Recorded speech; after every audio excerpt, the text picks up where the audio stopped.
बिस्मिल्लाहिर्रहमानिर्रहीम। सूरह आल इमरान रुकू नंबर 4।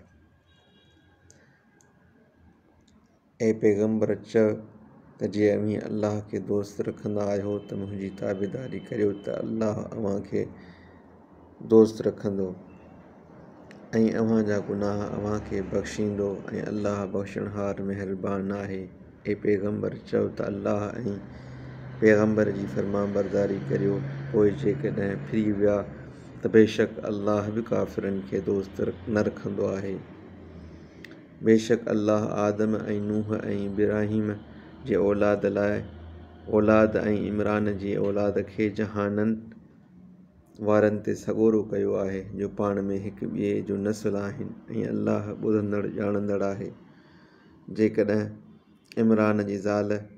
जॾहिं इमरान जी ज़ाल चयो त ए मुंहिंजा पालणहार जेकी मुंहिंजे पेट में आहे सो तो लाइ आजो कयल नज़र कयुमि, तंहिं करे मूंखां क़बूल कर छो त तूं ई ॿुधंदड़ ॼाणंदड़ आहीं। पोइ जंहिं महिल उन खे ॼणियाईं तॾहिं चयाईं त ए मुंहिंजा पालणहार मूं धीउ ॼणी आहे। ऐं जेकी उन बीवीअ ॼणियो तंहिंखे अल्लाह चङो ॼाणंदड़ आहे ऐं चयाईं त पुट धीउ जहिड़ो न आहे ऐं मूं संदसि नालो मरियम रखियो ऐं आउं उन खे ऐं संदसि नस्ल खे तड़ियल शैतान जे शर खां तुंहिंजे पनाह में सौंपियां थी। पोइ उन खे संदसि पालणहार चङी क़बूलण सां क़बूलियो ऐं उन खे चङी पालण तरह पालियाईं ऐं संदसि संभालींदड़ ज़करिया खे कयाईं।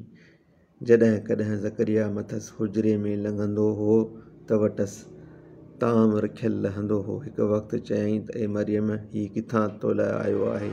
चयाईं त इहो अल्लाह वटां आयो आहे, छो त अल्लाह जंहिंखे वणेसि तंहिंखे अणॻणी रोज़ी ॾींदो आहे। उते ज़करिया पंहिंजे पालणहार खे सॾियो, चयाईं ए मुंहिंजा पालणहार, पाण वटां मूंखे चङो औलाद बख़्श, छो त तूं दुआ जो ॿुधंदड़ आहीं। पोइ मलाइकनि सॾुसि ऐं उन मस्जिद में बीठे निमाज़ पढ़ी थे। मलाइकनि चयुसि त अल्लाह तोखे यहया जे ॼमण जी ख़ुशख़बरी ॾिए थो, जो अल्लाह जे हुक्म सां पैदा थियल ईसा जो सचो कंदड़ ऐं सरदार ऐं जतो सतो ऐं सालिहनि मां पैगंबर आहे। चयाईं त ए मुंहिंजा पालणहार, मूंखे पुटु कीअं थींदो, जो बेशक मूंखे त पुढ़ाई अची रसी आहे ऐं मुंहिंजी ज़ाल संढ आहे। ऐं मलाइक चयो